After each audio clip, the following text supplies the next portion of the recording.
Hi guys! For today's video, samahan nyo akong itutur ko kayo sa aming room na kinuha dito sa Deluxe Hotel.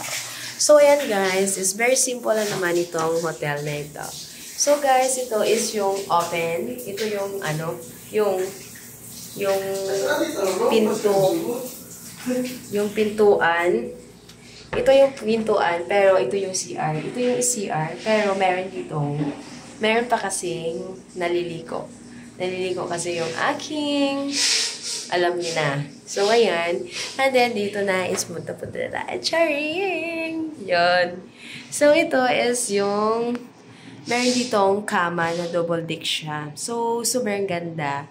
Kasi nga is malakas din kasi yung aircon. Parang nagagandaan talaga ako. Pero, wala ka talagang magagamit dito. Wala talagang magagamit. Yung unan lang tsaka yung commode. So, yan guys, is meron dito sa baba. So, ito is double deck.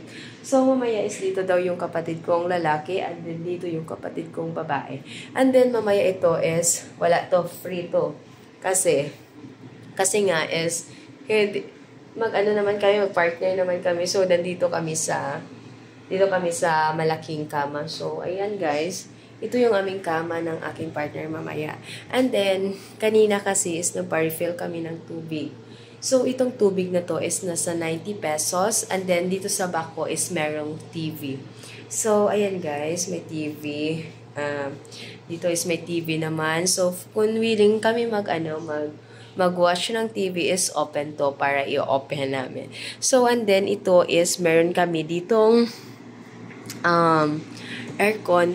Sobrang maganda talaga yung aircon. So, ayan guys, is binili ko na to kanina. Kasi nga is wala kami ditong makain bukas. So, ayan is bumili ako. Sobrang mahal dito as in.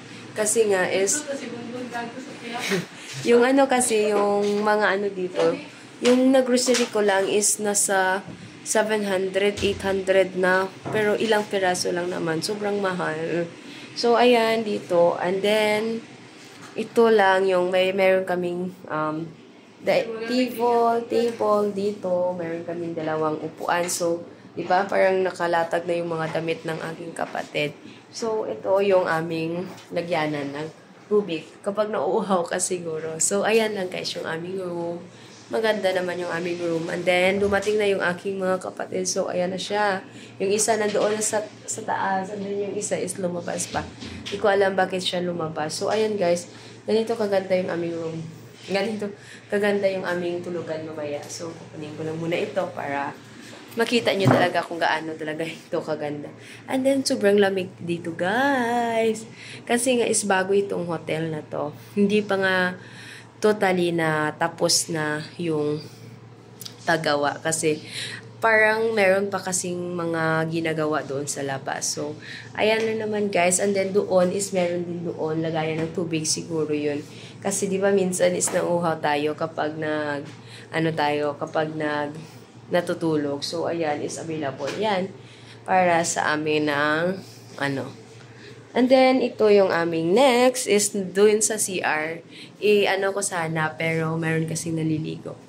So, wag muna yung CR. And then, ito lang naman yung kabuuan ng aming house.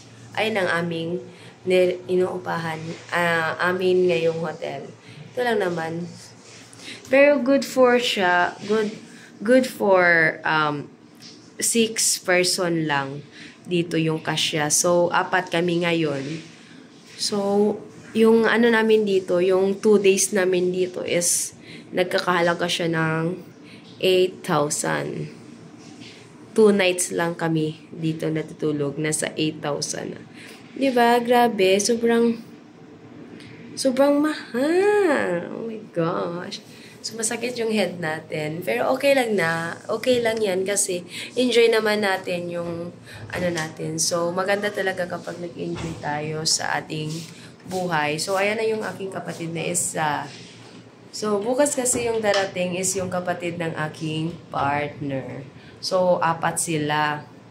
So, 2 lang yung akin na dala. Pero yung sa kanya is 4. Ayan yung aking isang kapatid. So, ayan. Hello! So, ayan guys, is, di ba? Parang tingnan mo, parang bata. Parang bata siya, guys, na tumatalon-talon kasi nga is siguro ngayon lang to nakakatikim ng ng malalambot na kawa. Oh my gosh! Pero last time kasi is nandoon kasi kami sa dance hotel, pero dalawa lang yung kama. Good for 4 person lang yon kasi 4 lang kami noon. Yung girlfriend ng aking kapatid, and then yung ate ko, and then ako. So 4 lang kami doon last time. So ayan, is maganda talaga. So ayan, guys, sa sa mga gusto dito, maganda talaga yung Deluxe Hotel. So guys, don't forget to like and subscribe my YouTube channel. Sana. Thank you so much. Bye-bye.